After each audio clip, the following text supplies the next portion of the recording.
Hello and welcome to our weekly Integral Love Relationship Web Jam. My name is Martin Uchik and I'm the author of Integral Relationships, a Manual for Men, and Sex, Purpose, Love, Couples in Integral Relationships Creating a Better World. Today I feel excited to hopefully welcome Kim von Berg to our web jam, and I guess she's calling me right now. And by the way, I'm going on vacation to Turkey today for a week and to teach a seminar. So I'm wearing my nice vacation t-shirt, which looks a little crazy. So Kim von Berg is dedicated and passionate about helping people enjoy the most fulfilling relationships possible. She is a communication specialist with a master's degree in humanistic psychology. She is also a California credentialed teacher and certified in neuro-linguistic programming, for short NLP. In addition, she is a certified coach approved by the International Coaching Federation, and she is also a Calling in the One certified coach, so am I, having mentored and trained with the national best-selling author Catherine Woodward Thomas, where she wrote 2 books, Calling in the One and Conscious Uncoupling, which I both recommend in certain situations. As an authority in her field, Kim is a sought-after speaker, trainer, and coach. She specializes in healthy romantic partnership, having owned her business, Thriving Loving Relationships, since 1997. And you can learn more about her at www.kimvonberg.com and also at www.thrivinglovingrelationships.com. Well, welcome. So Kim, tell us how you got interested in the whole subject of, was it relationships first and then communication, or communication first and then relationships? Communication first, yes. And this goes back, it's over 20 years now. In the mid-90s, I got into communication skills because my partner and I weren't getting along. And we had tried all kinds of things and got involved with some amazing local communication mentor, and realized that we could turn it all around, and got so excited about it that we got passionate about. I went back and got my master's degree, and all kinds of things happened at that time because we decided we wanted to be trainers of communication skills. But then, things happened over the years, even though it's always been my passion. She got cancer and passed away in 2008. And I just decided, wow, I was so into learning about intimacy and wanted to specialize in romance and deep connection, and went back to school and studied, attachment theory and all kinds of things that I started to, and I became an NLP practitioner and lots of different things to specialize in helping singles and couples. So that's been my passion for, maybe since I really started to dive into that deeply around 2010. And it's been quite a road and exciting, and I'm very grateful to be involved with this because there's so much happening in this arena of what creates for love, and it just seems like a growing field with lots of new information, how we can love to our fullest capacity. So can you tell us, there are many models for communication, I guess. I'm very interested in words and communication and thought a lot about it. And so is there a specific approach that you're taking, or a certain model that you're following? I have studied, please excuse the pun, but I've kind of married my training and extensive experience with being a communication trainer and giving oodles and oodles of seminars to help people develop relationship skills and communication skills and all the kind of techniques and all the things that go into having healthy relations. and that with my work with NLP and what I call part psychology, and also Catherine Wilbur Thomas's work. Recently, I've been doing work with her for calling in the one and what she calls the true you awakening process. And so it's like that deeper work around realizing that we have parts in us that sort of take over and can kind of ruin a relationship if we're not conscious about it and realize that they're kind of crying out for healing. Mm-hmm. And so that work together, I'm really excited because I created a program a couple of years ago, and it's been more, you asked about my model, it's kind of been my model in the last several years, and I call it the 3 steps to create an extraordinary relationship, but it's got a foundation of these two parts here, like the skill set and development and the capacity to actually step into being able to use them, because we really need to be in an adult place to be able to use those skills. And then how do we get there with our inner healing work? Mm-hmm. So yeah, so you could call it a conglomeration of a lot of different modalities that I've accumulated over the years and kind of created my own model as mm-hmm. well. Mm-hmm. So you prepared a slideshow, so maybe we can go to these the 3 steps. Better than a little thing on your cell phone, right? It'd probably be better looking there. So let's go for that. Yeah. So do you see my screen? I don't, because I'm on Skype. But actually, let me pull up. No, that's there okay. We go. I'm pulling up yours, the other screen, so I see it. Okay. Yeah. So there's 3 steps to create extraordinary relationships. Yes, and I've had this motto of whole me plus whole you equals flourishing we, mm-hmm. because really the whole foundation of, what I should say, I don't really, at least in the years I've been doing this, and I've worked with hundreds of couples and singles as well, but I don't see couples being able to step into the real exciting part of a partnership until they've really created a capacity to step into their wholeness. Mm-hmm. So that's, and then skills can help us, but what I've found is if I kind of stumbled through this the first 10 years of being involved in this business, just teaching communication skills, it can help us start to have some kind of consciousness of kind of our wholeness and our wisdom and our capacity to truly connect with another. But if we don't have the foundation of really knowing what's going on inside of us, and when we have wounding that's being projected on our partner and we're not even conscious of it, mm-hmm. if we're not conscious, it's really hard to actually use these communication skills and any relationship skills that anyone teaches, basically. Mm-hmm. Now in Integral, Ken Wilber has this term of a whole-on, and a whole-on is defined as something it's called already whole, always partial, already whole, and that indicates that every human being is whole in a sense, right? A whole human being, but it's also partial of some larger structures, and it also implies that we can become wholer, so to speak, as we develop in consciousness. The whole becomes bigger. Does that resonate with you? There's not just we're what's the opposite of an unholy human being, right? That's probably to a lot of people would feel something strange, right? Right. Well, that really resonates. When we're whole, that doesn't mean we're going to be that whole being for the rest of our life. We're still evolving and developing. Yes, absolutely. So yeah, it really resonates with me because it's always there. I mean, it's not as though we have to build our wholeness. Mm-hmm.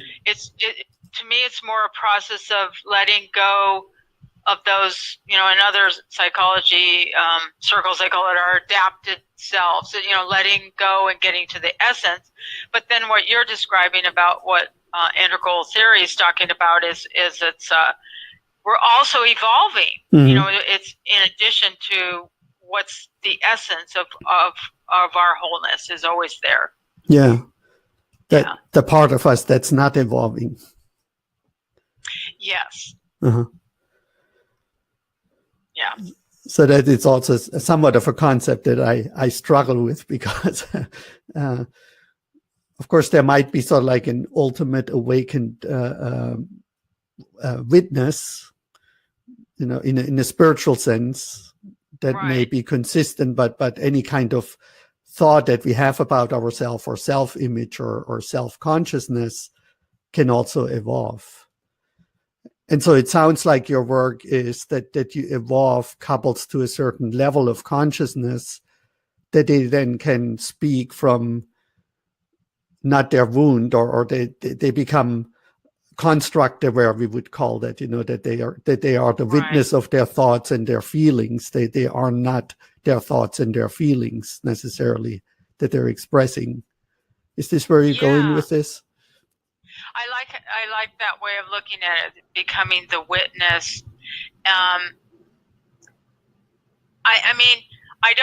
tend to, in my work, it's really is spiritually and metaphysically based, and I love the work of Ken Wilber, but I think sometimes I reach maybe a little bit bigger audience because I find a way to view it in such a sense that it's not only about our spiritual. I mean, let's face it, the essence of us is whole and complete and divine is my belief system. But some people that come to me aren't, that's not their belief system. They don't necessarily embrace the word divine and such. But just even apart from that, our wholeness is, when we remove what's tugging on us from wounding, is beautiful and wise and able to adopt skills and use them for example, to be able to drop to our hearts. We can, I think that's just a natural inborn that even children can do without any development. They can drop to their hearts and connect on a deep level with other people if they don't have wounding. So, but you're right. It also evolves over time as we develop ourselves in addition to that. Yeah. Yeah. So when years and years ago, maybe that was like 13 years ago or so, I had a girlfriend, and she, after a while, she said, you kind of like don't communicate with me like other people do. And I said, what do you mean? I ran successful businesses. I did communication seminars and whatnot. Right. And she couldn't explain it to me. And then one day at the Harmony Festival, I picked up a little booklet about compassionate or nonviolent communication. And I read about this whole different way of communicating from feeling, which I had never, ever considered. And, which you could say communicate from the heart. And then later we did some therapy, and there was this moment where the therapist then asked me, how do you feel about that? And I just could not get in touch with any feeling. In other words, I could communicate the relationship problem we had at the time from a rational level, but not from a feeling level. And so when you say, most people, or it's easy for people to drop into their heart, in the workshops and the work I do, I often feel that people are actually struggling with expressing authentic feelings. Yes. And so the saving grace, just to add that. Yeah. Some people it's really hard. You're right, to drop to the heart, and we have to do some practices to get there. Yeah. So the saving grace for me was the therapist said, well, not having a feeling is a feeling too, like feeling empty or feeling that's true. A void, right? Or feel so at least that took that pressure off me. At the time I felt, why do people always want to know how I feel? And when I say fine, they say, well, is there another feeling, right? It was very challenging for a while until I learned it. And of course, now I teach these things. So it's also an expression of this really can be learned for people who cannot do it. I think I've noticed, the people that, and we think it's men that have that challenge more than women, but I've seen it's it's women too. As far as, not being able to feel our feelings. Mm-hmm. And what I've found is the work I do on what I call deep listening, and a lot of people call it, the highest level of listening, of truly connecting with another and tapping into our deepest capacity to have empathy for another. I find those practices often help people that say they don't have feelings or that they're stuck in their head. Yeah. There's something about that process that tends to help people start to do that. I mean, it may not be perfect or anything in the beginning, but I don't know what that is. I feel we're relational beings. We develop at our utmost by truly connecting with others. Yes. And so that process of doing that tends to develop, is a start to develop the capacity to tap into our own feelings. Mm-hmm. Yeah. So let's see. I thought it was a slide where you had the 3 steps. Here it is. These are the 3 steps that I'm actually writing a book, fleshing out these steps. It's going to be like 9 chapters or something, but each of the steps I have quite a bit involved with it. But what we're kind of talking about right now is the step 1 arena of allowing us to tap into our empowered place, which is our wholeness. And when we can do that, there's a key, I would call it attitude, which is unconditional positive regard. And that's a term that Carl Rogers, that was my emphasis when I got my master's degree in psychology was Carl Rogers' work. But the whole concept of unconditional positive regard, when we can't do that unless we're in our whole place and not being triggered by our wounding. So when we can step into that, we can practice this unconditional positive regard for our own selves and for the other person. And when we can do that, then we can go forward with what I have outlined here as far as I call my miraculous communication, the fundamental miraculous communication skills. And that's I have deep listening, a whole bunch of stuff on that, and also on setting boundaries. I have 3 levels of setting boundaries that I teach. And then there's also an area that I teach about how do you know how to resolve a conflict. So there's how do you use these skills and know how to approach when there's differences or conflicts. And then in step 3, it's about, okay, once we got all this, this is sort of the foundation of, I consider step 1 and step 2, all that I teach and unfold with that and help people with, is about how do you have a healthy relationship, right? To me, that's what it's founded on. And then once we can have all that it takes to have a healthy relationship, then we can go to step 3, which is how do you go from a healthy relationship, how do you make it flourishing? Yeah. So, yeah. It says that relationships as a pathway to fully revealing each other's potentials, right? Yes. Yeah. That's my theory, which is that, like I said earlier, we're not meant to be islands in and of ourselves, and that when we can learn how to have healthy, deep connection with another, there's something that happens. And I experienced this with my 20-year relationship that's my spouse passed away. But my gosh, the first 10 years were like lots of conflict, lots of, just trouble and woundingness and projecting on each other. But there's something, we were tenacious, people, and we just hung in there. And there was something that just happened in that process of finally learning how to let go of these and heal and connect on a deeper level. It's miraculous, I think, what becomes possible when you feel fully supported by another person and feel fully loved and able to give love in a full way. Something really beautiful happens, and I don't profess to know what it is, but that's the part that I call revealing each other's potential and the potential of the relationship as well. Yes. So coming back to the unconditional positive regard, that's sort of like, that comes from behaviorism, right? In a way, from psychologically. Is that correct? If it comes from, I'm sorry, I missed the question there. Well, unconditional positive regard, that's also a behavioral aspect, right? How we behave towards our partner.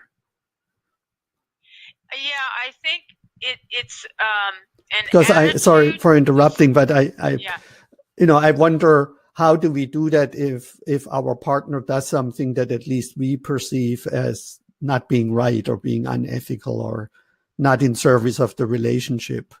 How do we keep then that positive regard? I love that question. Or the unconditional positive regard again. So if you beat me, I still have put positive regard towards you because it's unconditional. Okay, that's a really meaty question that you have there, Martin. So it's, I'm going to do my best to be not going on and on and on, because that very question is enough for an entire, I don't know, weeks course. It feels like, but it's coming from unconditional positive regard, but at the same time, we have values, we have ethics, we have what our boundaries. And so if we feel that something is not in alignment with how we want to be treated, for example, we have unconditional positive regard for ourselves and the other, and for ourselves, we're going to set boundaries. Either one of us are going to have times when we don't, we act unconsciously, or we behave in a way that's not even in our own ethics and value system. So we expect from each other that boundaries are going to be set. So, but we do it from a place of unconditional positive regard. And I'm not saying that's easy, but meaning we see the essence of truth of our partner and know that they could do better. Okay. And hold them to that. And if worse comes to worse, there are times that we may realize that somebody is unwilling or does not have the capacity to step into what we believe is their truth, and we may need to step away. Meaning we may decide to leave the relationship, because remember, this is also unconditional positive regard for our own selves. That's where it begins. But if we see our partner, go ahead. Sorry. No, you go ahead. Yeah, so if we see somebody's violating our how we want to be treated, we're going to express that from a place of unconditional positive regard. But if somebody just is not able or does not is not willing to make changes in their behavior that we feel is offensive or tromping on our needs and how we want to be treated, then we do honor ourselves first. And set boundaries. And that's, of course, where the relationship coaches and the therapists and everybody hits a wall, where both parties then say, no, my boundaries are healthy. And, when you say I can do better, right, I think you can do better because I'm already perfect, right? And doing better also means I'm already at a higher level or more evolved than you are, because I see your potential, but you don't see it. And that's where I find, that often communication is not, communication skills are not a sufficient tool for resolving these conflicts. Right. That's why I don't know if you might want to explore another slide here, but sure. but I recognize what you're describing, that it can be just this clashing heads thing. And what happens is when we're feeling immense judgment starting to come up, sometimes it's towards ourselves, but towards our partner or others, where there's a criticism like, how come he's not changing, or how come, I'd be fine, or we'd be fine if he didn't have such and such or whatever. When that kind of thing happens, a lot of times it's coming from our own inability to step into that place of unconditional positive regard, our wholeness. Yes. Because I use the model a lot when I'm helping couples. I call it, I think I have it in one of these slides further on, but it's I can go further on if you want me to. Yeah. You just need to tell me where to stop. Yeah, keep going. I believe it's this is, I was starting to talk about this, but I was about to talk about transactional analysis. Yeah. So keep going. Actually, for let's see, is this the one? No. We have to. Here we go. Okay. Yeah, it's a little model that it as simple as it is, and actually this was created in the 60s, 1960s, by Berg, I believe it was, but and it became a model that a lot of therapists, I don't know if they don't necessarily say the word because it's quote unquote outdated, but I find this helps so much because psychology and all this, what we're discussing gets so complex, but it actually works a lot. And what it is, I'll say it in a few words, I'm not going to go on and on, is that we really do operate mostly from 3 ego states in general. Of course, you could have a lot of sub parts to each of these, but that what the P is more the critical parent. It's not the nice nurturing parent, the one that has judgment. And then you've got C is more the wounded child part, not the precious, playful, the part we want, child, but more the wounded part of it. And the A is the optimum of how we operate, the aware self. Yes. In relating to each other. So what you were just describing of someone, someone saying, how come he doesn't change, or that means someone's stuck in their critical parent. And when they do that, it's an automatic thing. If the other person's not conscious, it brings out their wounded child part. So it's just this automatic thing. And I've seen it years, and I've seen this thousands of times in my sessions with couples. Somebody starts to come from their critical parent, and it just automatically brings up the wounded part of the other person, and vice versa. If somebody comes to their spouse and acts helpless and is kind of stuck in that wounded place of, I don't know how, starts whining or kind of a child state, it automatically, if the person's not really working on themselves, brings out their critical parent. So it's just this ping pong thing, and you see it with quote unquote dysfunctional relationships, is they're stuck in this dynamic back and forth and not that one person's always in one of them or the other. Sometimes they reverse, and the other one becomes the critical parent, and so they go back and forth. And it's just the idea is to teach them skills to be able to start to actually relate to one another from that aware, non-judgmental place. And when they can start, and some of the communication skills I teach help people get there, but it's not enough. You need to do some healing work usually as well. Yes, I think that became very clear right now that you talk more about doing psychotherapy than teaching communication skills. That's then the second step. Right. Is once they can see that they were communicating from their wounded self, and in your words, become more aware of their adult self, right? And yeah, in other psychology circles, they call it the adult self. yeah. But I kind of like aware self a little bit better because it's, I don't know, there's a lot of connotations with using the word adult as though if you're not there, you're not an adult or something. Yeah. I don't know. It's kind of like a judgment. There's a little judgment. So I like the term aware self a little bit better, but it is the adult part of us. So I always like to give some examples, and I don't know if you can think of quickly of a good example. Otherwise, I'll. You mean like?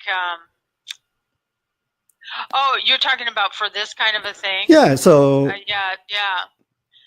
Well, it could just be as simple as somebody a couple, they get up in the morning and let's say one of them just is, let's say the husband says, I just can't get this toaster to work. I don't know how to do it. And, so it's kind of like that helpless thing. And, the wife might say something, go right away, like, well, gosh, did you try plugging it in? Or, like, it could be something really stupid like that, where somebody's coming from a place of like, I don't know how to do this, or, and it's sort of a helpless child place in a way. Yeah. Instead of, okay, I can't get this toaster to come on, but I'm going to try this, and perhaps you could help me with, meaning coming from a little bit more of an empowered place. Mm-hmm. I mean, that's a stupid little example. Yeah, but, so maybe I can give a real life example. Yeah. Okay. So somebody who I was dating, asked me to promote her work. And so I said, I usually don't promote other people's work, but I could like write a review about your work and write it from an integral perspective. And so there was an email communication. She fired back and said, I talked to my people about you, and we all think you're an arrogant, pompous ass by suggesting that you can review my work, right? And so I was like really taken aback and went like, why do you think that? And she said, well, I'm no longer taking any shit from you, right? So, and that kind of ended it. So how would you feel? Like there was obviously a conflict, right? Where there was a perception about me, and there was definitely a judgment coming through there. Yeah, and the basic judgment is that there is nobody's better than anybody else. We're all sort of like the same. So it's arrogant to, if people put themselves, that's of course integral people get accused of that a lot, that we think we're better than others, which at least I don't think, but we can certainly come across like that. Well, yeah, because of there's an implication that people can take offense with, with the considering one's more advanced. I understand that, but as far as your example, okay, so obviously she was coming from the critical parent ego state, and the best way for either someone's coming from a helpless child or emotional, a child state is often someone stuck in their feeling, like they identify, like I am angry, or I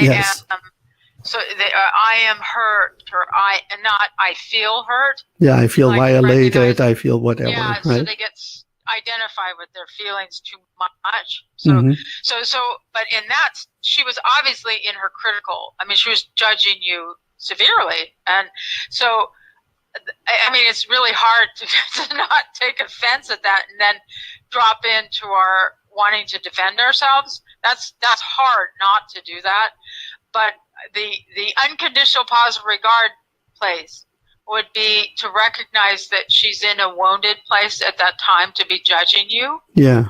Because let's face it, the critical parent is actually just as wounded as the child state. It comes across more empowered that we can shoot off that kind of judgment and whatever. It comes across.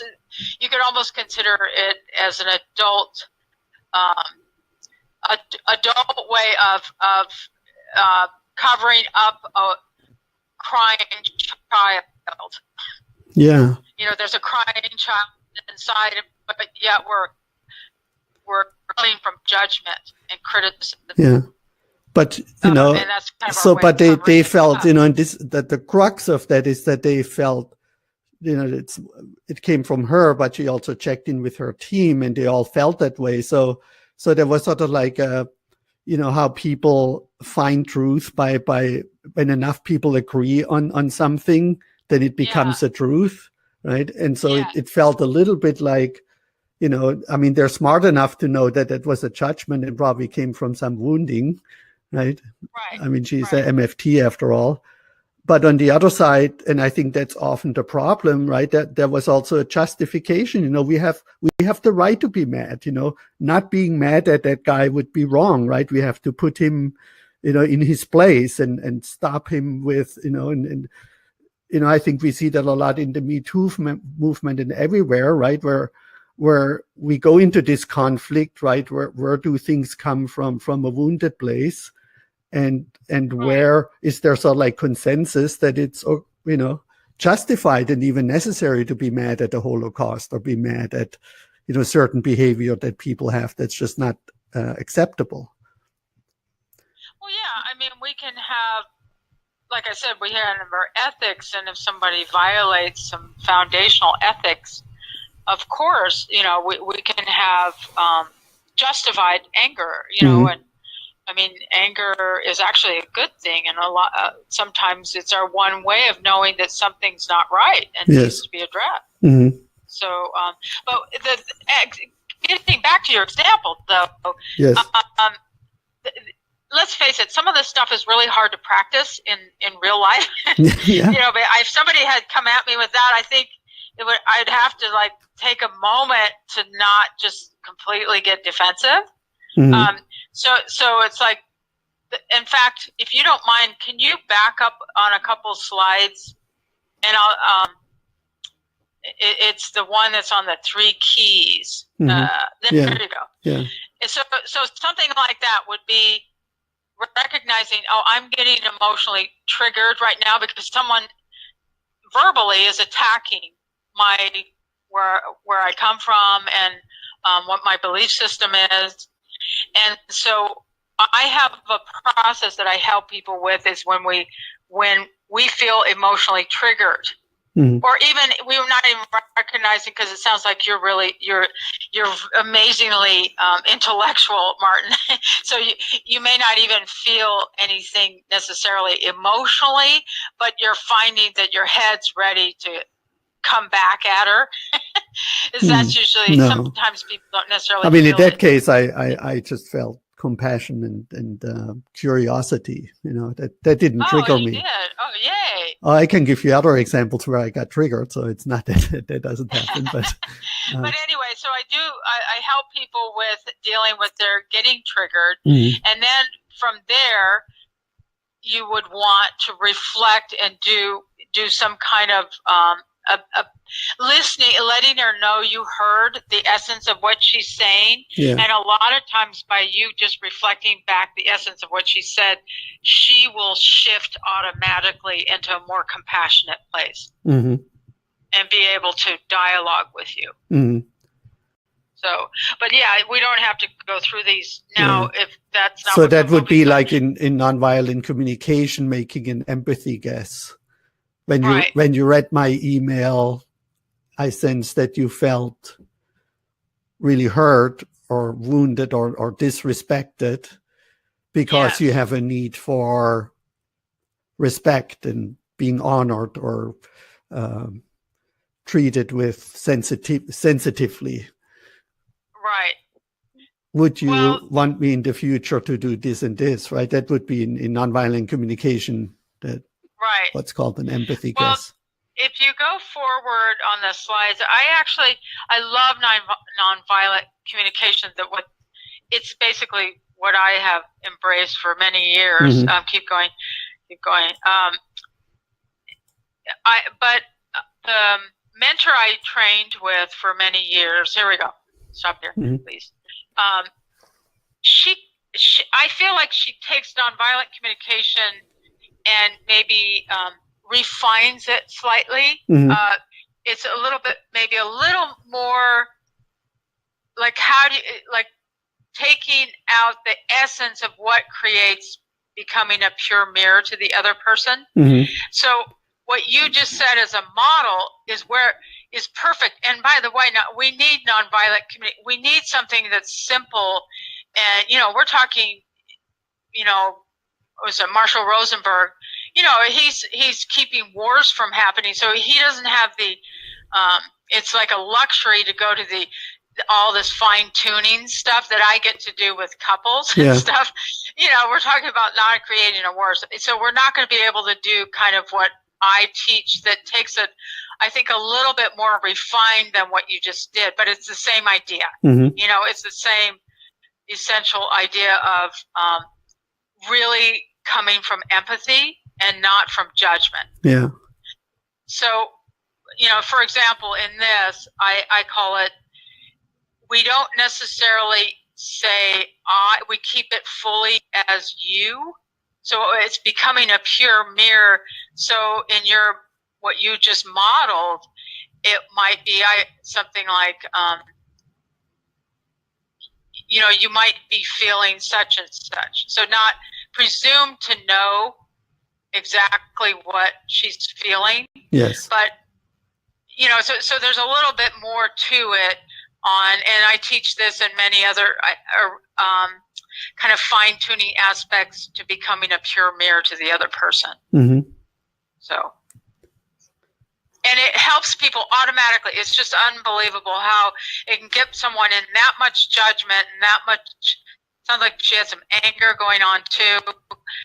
And it just like, it's kind of putting a pin, like they calm down, go, oh my God, he hears me. Can you repeat the last sentence that you were a little broken up? Oh, it's kind of like these skills I've seen this so much. It's kind of like putting a pin in a balloon.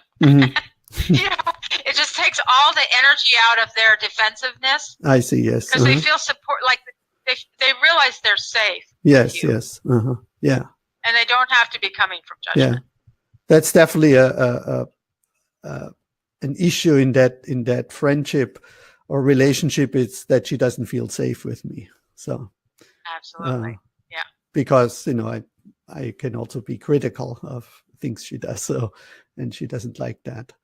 So right, she doesn't like to be criticized, I guess. At least not from me. So, which is understandable, So yeah, and it sounds like maybe the two of you had. Lots of intellectual prowess, and it becomes like a match, sometimes an ego match of who's more intelligent than the other, Yeah. Can be. That I'm at least perceived like that. And I think it's also a German thing. I noticed that in the past, in business meetings, when Americans and German, I had like my American colleagues, and then we got together with Germans, and then we Germans started in German to discuss something, and the Americans, just from the sound of the body language and how our language and speaking and how we deal with things, they thought we were fighting, but we were just discussing something. But I think Germans have much more tolerance for being critical with each other, so like more New York style, but even more extreme. Yes. And, and not get defensive so quickly about things. And maybe that's one reason why Germans tend to be so successful in some areas, right? Because we're always on each other's case and criticizing and then improving things, while Americans maybe feel this is a more offensive way of communicating. That's what I said earlier. This girlfriend 13, 14 years ago, she was not used to my way of communicating, which she probably saw as arguing and being judgmental or being, too rational. So, and since I didn't know I think NVC, point, I think it's Martin, a cultural thing. Some of this is cultural, yes. Yeah. other cultures, like it can be interpreted that they're yelling or that, and they're just getting excited or, you can feel that way, cultural differences. I mean, we see But it in even movies, so, right, where we have a certain image how Italians talk with each other and they talk with their hands, right? And New Yorkers have a certain way of using certain F words and whatnot in California, so there are these differences. Yeah, but my suspicion, okay, I want to take your example. Mm-hmm. I don't know if I feel like we have a more appropriate slide on, but what I would like to just say is my gut sense, and I don't know if this is true, but I tend to be very intuitive, is that there was some wounding going on for this former girlfriend of yours. That I would love to have been able to have you two come in and then work with her on what might that be bringing up for her, because my suspicion is that there was something going on in woundingness from her childhood, maybe. We don't know where it originates. That she somebody was one-upping her all the time, meaning or putting her down. And that she was projecting onto you something that she had not healed from. But you would. I'm not professing to say that's the truth, but I'm just. I would have explored that further. That there might have been some kind of historic thing that was being projected onto you. But that, of course, I, as a friend, couldn't really do that, right? She would have to have the willingness to work with a professional therapist, her being a therapist herself, to look at that. And, so, yes, then that becomes always I feel I hit a wall there when I'm in other relationships where it's clear, maybe even to my partner, that this is something that needs therapeutic support, but then there needs to be a willingness. In one of our previous web jams, we had this word willingness, right? That it's important that people are willing to invest in their relationship. And often I had a girlfriend once, we went to the therapist and he said, yeah, but this will take probably 2-3 years for you to get over that wound. And the girlfriend said, that Martin is not worth it, right? My relationship with Martin is not worth the 3 years of money and pain and thing going through that. I'd rather be with someone who doesn't trigger that wound. So I had to accept that. I want to address that, actually. Can I just take a moment? And I actually have a little bit of a, how should I say, a little bit of a beef with what traditional therapy tends to say, things like that. This is going to take probably 10 years of therapy. Or I was told that I was pretty messed up in my teens and 20s from a dysfunctional family upbringing. And, I had to go through, probably 10 years total in a therapy office. But I actually believe, and that's really why I'm writing my book and why I've gotten so passionate, that we don't have, it doesn't have to be this long, drawn out, thousands of dollars with a therapist type of thing. Yes, we do need to do some healing work, but I think there's ways to get to the core of it a lot more efficiently than we are told by traditional therapists. And the work that I'm doing, and I credit people like Catherine Wilbur Thomas and some of the key people that helped me with NLP to become an NLP practitioner, is it's really more about if we can get to the crux of the meaning that we attach to where our wounding originated. Yes. And not so much about, let me take myself, for example. I was molested as a child from 6 to 8 years old. Wow. Okay, I did so much therapy around that, around my sexuality, around this, that. Oh my gosh. But it wasn't until I started to get to the crux of what was the meaning I adopted about having that done to me on a pretty consistent basis as a helpless child, basically. And, my meaning, and we're talking like my self-identity, is that I'm damaged goods. Yeah. Or I'm, there was a number of different ones, but that one was like the crux. I'm damaged goods. Yeah. Well, guess what? I create my world as an adult from that perspective. I'm damaged goods. So I kept attracting mates. Yes. And experiences in my life, not just in romance, but in my profession.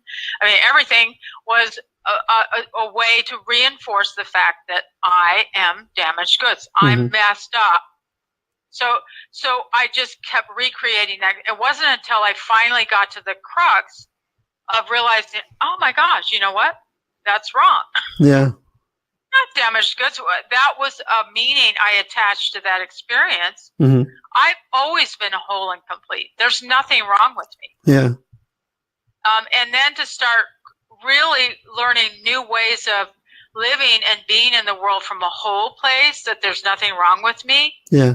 That then suddenly everything changes. And I don't have to do years and years and years of therapy. But I did have to work on it. Not that just suddenly changed everything, because I had to keep reinforcing that by changing my behavior and my thought processes, and be more conscious of when I would drop into that wounded place. Yeah. So I'm sorry if I kind of went, but I'm very passionate about when people tell me that, oh, we went to a therapist and they said it's going to take 10 years before, I get really upset about that, because a lot of times, look what happened. She said, well, I'm not going to give you 2 years. That's too long. And we don't even know if it's going to solve the problem. Right. Yeah. Yeah. But I mean, any therapist knows, and we will have Dr. Mark Foreman back next Saturday, who is an integral therapist. He's amazing, and of course, if we read Ken Wilber and everything, that I'm not a therapist. I'm only repeating what I read from other people. But the deeper the wound, or the earlier in childhood it got embedded, the more likely, and the more traumatic, of course, it's been. And people even respond how their brains integrate or repress these traumatic experiences differently, right? So you have two children grow up in the same dysfunctional family, and one of them develops automatically in a way, or good coping mechanisms, and the other child doesn't. So it's very complicated. But sometimes these deep wounds are so deep that they just hijack the mind, right, and take over, and it our whole life becomes based upon it. It's just our whole world. Yeah. So what I'm saying, like, we're coming from a real victim place too. It's like, why does this keep happening to me? Like as though they have no consciousness that they're actually creating it. But there's different levels of trauma and of wounds that need different types of therapeutic approaches. So some things can certainly be addressed by actually doing that exercise in my workshop that you just described, which comes from Catherine Woodward Thomas. Yes, isn't that beautiful? We did the same training. So, but some wounds are definitely more deeply, right, and go into personality disorders and go into even psychiatric illnesses and things like that. So there is a whole slew of range of psychological dysfunction. And I do want to say, when it gets to that severity that you're describing, I mean, that's where we really need, psychotherapy. Yeah, and I don't even want to repeat the story of that particular girlfriend, but she was deeply, deeply traumatized or had horrific experiences. So, and I totally, honor, and it was hard for me, but I could accept that, it was just too hard for her to work more deeply on that stuff that she had already worked on for so many years. And I've seen other even PhD therapists who are trauma therapists, who I know one who also, unfortunately, I triggered her trauma, and she said, I still just can't deal with it even after 30, 40 years of my own therapy and being a professor teaching that to other therapists. My brain still gets hijacked, and I freak out and can't handle it.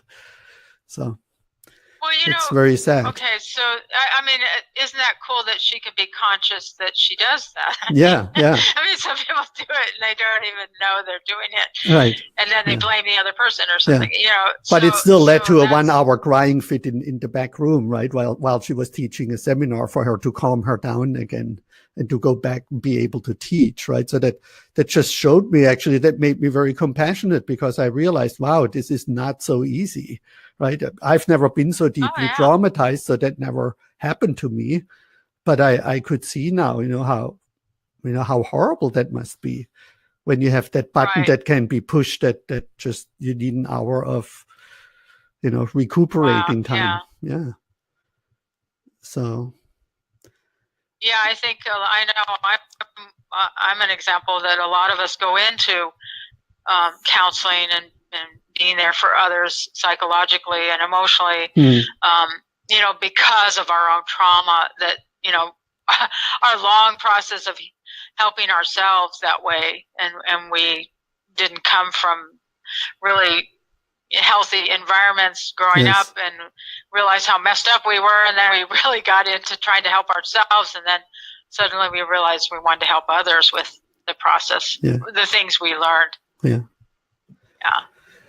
So it's 11:03, so I went a little over because we started a little late. And right now I have the feeling that we sort of like opened the lid on something and scratched a little bit around on the surface. Yes. But my takeaway is, unless we teach sort of like business communication or a very narrow model in a way, your work, and probably in relationship, it's at least half psychotherapy or more often, and the other half is communication techniques, in a way, in a behavior way, right? Like mirroring techniques or whatever, focusing on interests instead of positions, and all these different things that we can read in communication books. Right. Well, yeah, and they're important. The relationship skills are important in how to set boundaries in a way that honors the relationship. And those are important. But and I wouldn't even necessarily call it psychotherapy, but it's our inner healing work. Mm-hmm. And yes, you could call it psychotherapy, but to me, there's something a little bit almost deeper, maybe just by removing that term, because I like people to, step into and being empowered in that process, and not feel that they have to necessarily be dependent on a psychotherapist. Although in more severe cases, you're right, we do need psychotherapy. But I do think there's tools and techniques we can learn to do some of our own inner healing work become more conscious. Yes. Yeah. So in Integral, and I'm going to be in Turkey next week for 5 days and do a training there. That's very exciting. So it will be exciting partly because there will also be people from other Mediterranean countries. So I'm always curious about cultural differences, and that will be very interesting. And just to wrap it up on an integral level, and I want to use my hats, because in Integral we have these different stages of consciousness, and they're color coded. So, we feel that depending on what level of consciousness people are in the moment when they get triggered or when they have a need, that they make different, what we call validity claims. They say they have different ways of arguing for what is true for them, right? And what their needs are. And so I don't have a purple hat, but on the very lowest level, right, we're just going to use a black hat. This is all about safety, right, and also often false beliefs. So if somebody doesn't feel safe, they argue from that survival level. And then we have the red egocentric, which is in a positive way, setting healthy boundaries and taking care of your own needs and being, in touch with your own power, your wholeness in a way, right? But the negative is often that people cannot take a second person perspective, so they can only see the world through their eyes. And then we have the mythic conformist stage, where people usually, argue for right and wrong behavior, and there are certain rules and roles that we have to follow, and they're usually given by a higher authority, right? So it's the church says this in that way. There's just like people are more role models, role mates in a relationship than soulmates. So there's very often men are from Mars, women are from Venus, and we just communicate different. We're just different, and if we understand our differences, everything will be fine. Then we have the orange hat, which is sort of like the rational, where I was coming from a long time. And there's a great book called Getting to Yes Without Giving In. You probably know that. Yes. Where we're just very goal oriented, not to burn bridges, find win-win solutions, be pragmatic, focus on interests, not on positions, right? And so it's progress is important. How can we make progress and solve problems rationally? And then we move into the green area where we, specifically also males, learn to connect with their hearts and become sensitive. And we have nonviolent communication, where restoring the authentic connection is more important than finding pragmatic results, right? And the results then somehow are supposed to emerge out of the mutual connection and understanding that people reach. And that was the big step I learned like 12, 13 years ago, right? It's through nonviolent communication to also communicate from feelings and needs. And then we have the yellow hat, or teal, which is then the integral hat, which can see all these previous levels and then in communication adjust to whatever level the person our partner is speaking from, right? Because we speak from all these levels all the time, in my opinion, or from the highest level that we have grown to in consciousness. But often we don't know that we switch to these different levels. Anyway, just wanted to throw in the little integral wisdom part. That we can all get to yellow. I know I don't profess, I'm very much a novice about studying integral philosophy, and I've only gone to a couple conferences at Asilomar for that, and so but I like to believe that a lot of the work that I do helps people have the capacity to change their colors, and really tap into the capacity to have, like, for example, you mentioned for the yellow, being able to step into another's perspective. Yes, that's a very advanced skill, and I believe we can develop that. Yeah, we integral people all believe that and hope that. Yes, that's what we're working on, developing that in people. That's why I invited you for this conversation, because I have a sense that your work is integrally informed and uses intuitively or consciously, all these tools, right? To see where you have to. Yeah, and you're right. We kind of, there's a lot more, but so we kind of scratched the surface, but we did a good job with that today. Yeah. So thank you so much, Martin. Yeah, thank you for your time, and thank you for people putting up with the limitations. And I'm going to jump on a plane soon, and next Saturday we're going to broadcast from Istanbul, Turkey, and we'll have hopefully a few of the workshop participants on my end, and then we have Dr. Mark Foreman back in California. So you all have a great weekend. Thank you again, Kim. And stopping and I just want to mention to people, they can go to find out more what I do at kimvonberg.com. Yes. And and reach out to me if you have questions or anything at all. I would love to hear from people. I love interacting with people, so Yeah. that feel free to do that.